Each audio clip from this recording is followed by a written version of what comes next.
From the planes to press conferences, our ball-tampering cricketers are now fronting up after arriving home in disgrace. The intense scrutiny might be warranted, but is the backlash at this point going too far?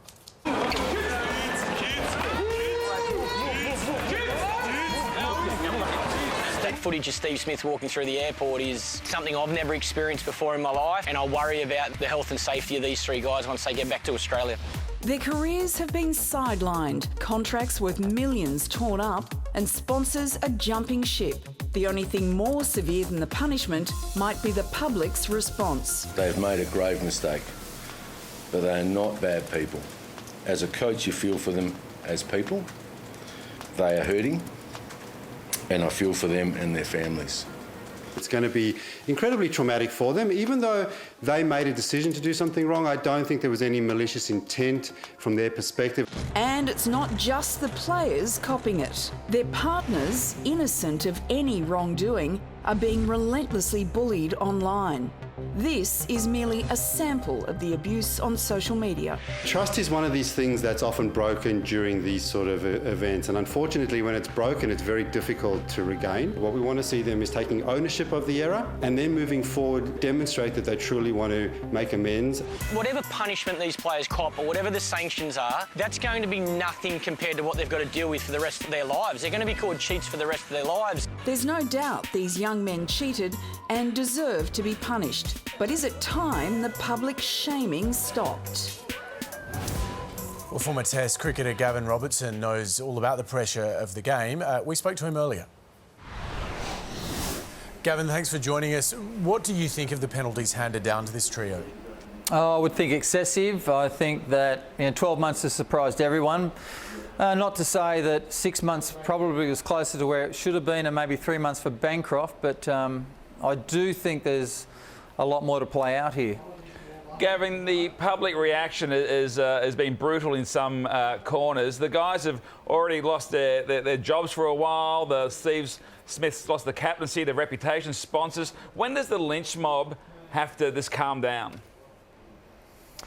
Oh, look, I think Australia... Look, the public have been really upset. We totally understand that. But I think that we see the Australian cricket team as how we represent ourselves and how we feel about ourselves worldwide. And the other thing about that is that we get angry early, but it's been noticeable today. There's been at least a huge turnaround with regard to people and how they feel about 12 months. Immediately you go, OK, it's probably between 3 and 5 million for both players, but Warner and Smith, let alone for Bancroft, there'll be a percentage of money that he will lose. That's a huge loss. The other thing is the vice-captaincy and captaincy.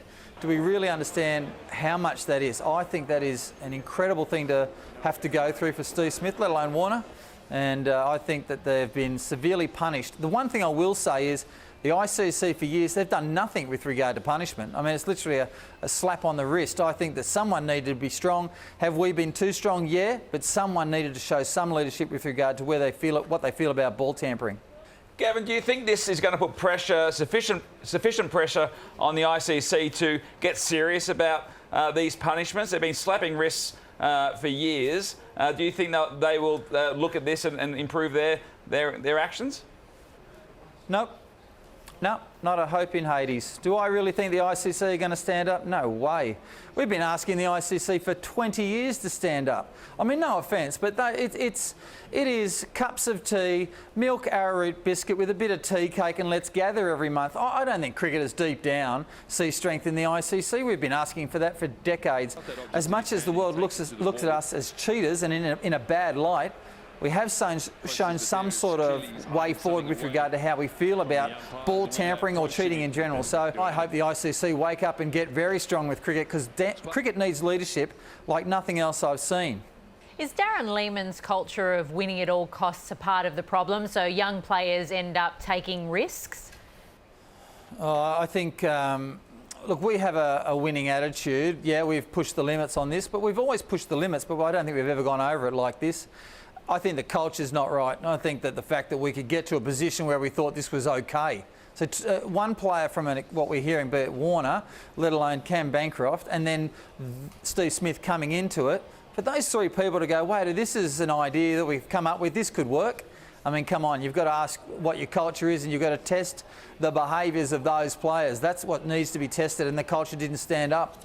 Gavin, we'll leave it there tonight. Thanks for your time. Pleasure.